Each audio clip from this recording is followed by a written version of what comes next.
Police भरतीची तयारी करत असलेल्या तरुणांसाठी महाराष्ट्र शासनाकडून अतिशय महत्त्वाची व आनंदाची बातमी समोर आली आहे।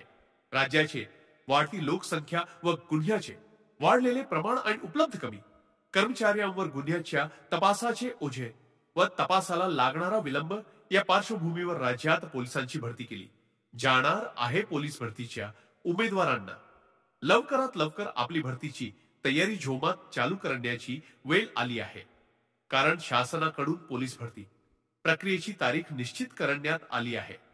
उपमुख्यमंत्री व गृहमंत्री देवेंद्र फडणवीस यांच्या उपस्थितीत झालेल्या मंत्रिमंडळ बैठकीत 4 महत्त्वाचे निर्णय घेण्यात आले, तर आत्ताच जाणून घेऊया भरती प्रक्रियेची तारीख व सोबतच भरती प्रक्रियेची संपूर्ण रूपरेखा काय असणार आहे।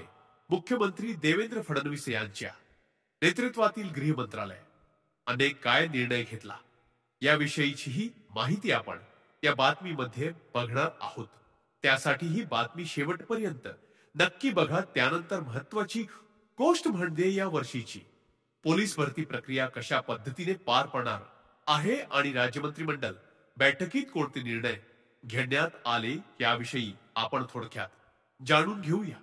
राज्याची वाढती लोकसंख्या व गुन्ह्याचे वाढलेले प्रमाण आणि उपलब्ध कमी कर्मचाऱ्यांवर गुन्ह्याच्या तपासाचे ओझे व तपासाला लागणारा विलंब या पार्श्वभूमीवर राज्यात पोलिसांची 15,000 पदे भरली जाणार आहेत। त्यासाठी प्रशिक्षण व खास पथके विभागाच्या अप्पर महासंचालकांनी सर्व पोलीस आयुक्त व ग्रामीणच्या पोलीस प्रमुखांकडून डिसेंबर 2025 पर्यंत रिक्त होणाऱ्या पदांची माहिती मागवली आहे। दरवर्षी सरासरी 10 ते 15% गुन्ह्यात वाढ होते, पण मागील काही वर्षात हे प्रमाण वाढल्याचे चित्र आहे।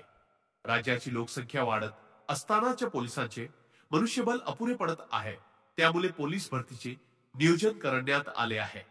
डिसेंबर 2024 पर्यंत रिक्त झालेली पोलिसांची पदे आणि डिसेंबर 2025 पर्यंत रिक्त होणाऱ्या पदांचा त्यात समावेश आहे। या पोलीस भरतीच्या मैदानीच्या टप्प्यात साधारण 10 ते 15,000 पदांची भरती या टप्प्यात होऊ शकते असेही वरिष्ठ सूत्रांनी सांगितले। मागील वेळी 17,000 पोलीस पदांसाठी राज्यभरातून तब्बल 18 लाख पर्यंत अर्ज आले होते। यावेळीही देखील अर्जाची स्थिती अशीच राहील असे मानून भरतीचे नियोजन केले जात आहे।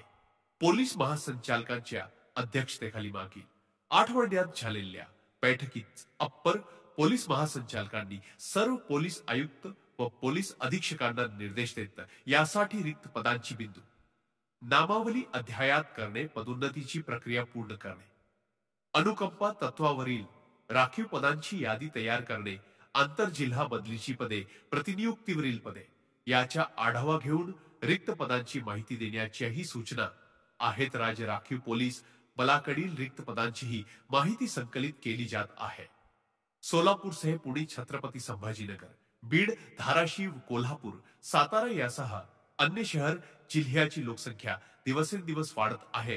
दुसरीकडे राज्यात 306 MIDC आहेत, पण अनेक उद्योजकांना खंडणी मागण्याच्या प्रकरणाला सामोरे जावे लागत असताना देखील त्या ठिकाणी नवी पोलीस ठाणे झालेली नाहीत। अनेक शहर जिल्ह्यातून नवीन पोलीस ठाण्यांचे प्रस्ताव गृह विभागाला पाठवण्यात आले आहेत, परंतु त्यावर अद्याप निर्णय झालेला नाही अशी वस्तुस्थिती आहे। त्यांच्याकडून